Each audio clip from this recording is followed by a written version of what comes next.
Breaking news, সমন্বয়ক রিয়াদের বাসা থেকে 2,25,00,000 টাকার চেক উদ্ধার করেছে পুলিশ।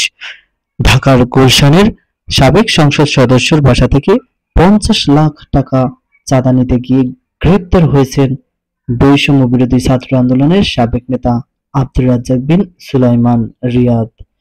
বাসা থেকে 2,25,00,000 টাকার চেক উদ্ধার করা হয়েছে।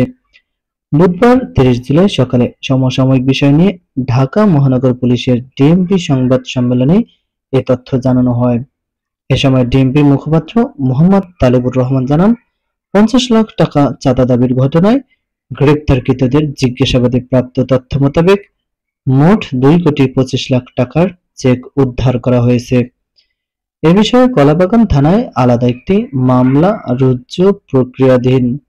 প্রসঙ্গত, গত শনিবার রাজধানীর গুলশানে সমন্বয়ক পরিচয়ে চাঁদাবাজি করতে গিয়ে হাতে নাতে ধরা পড়েন 5 জন।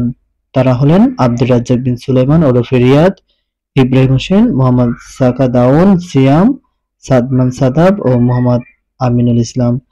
রিয়াদের নেতৃত্বে চাঁদাবাজির এই ঘটনা ঘটে। এই ঘটনার পর বেশ আলোচনায় আসা রিয়াদের বাড়ি নোয়াখালীর সেনবাগ উপজেলার বাসিন্দা এবং ধানমন্ডির নিউ মডেল এলাকায় বসবাস করেন। উল্লেখ্য, ওই বাসায় 10 লাখ টাকা চাঁদা নেয়ার পর গত 26 জুলাই সন্ধ্যার পর গুলশানের 83 নম্বর রোডে আরো 40 লাখ টাকা চাঁদা নেওয়ার সময় হাতে নাতে ধরা পড়েন এই 5 জন। চাঁদাবাজির ঘটনা প্রকাশ্যে আসার পর ওই দিন রাতেই 3 জনকে বহিষ্কার করে বৈষম্য বিরোধী ছাত্র আন্দোলন।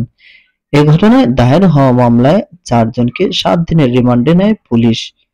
এদিকে চাঁদাবাজির ঘটনায় নেতাকর্মী গ্রেপ্তারের পর বৈষম্য বিরোধী ছাত্র আন্দোলনের কেন্দ্রীয় কমিটি ব্যতীত সারা দেশে সংগঠনটির সব কমিটি স্থগিত করা হয়েছে।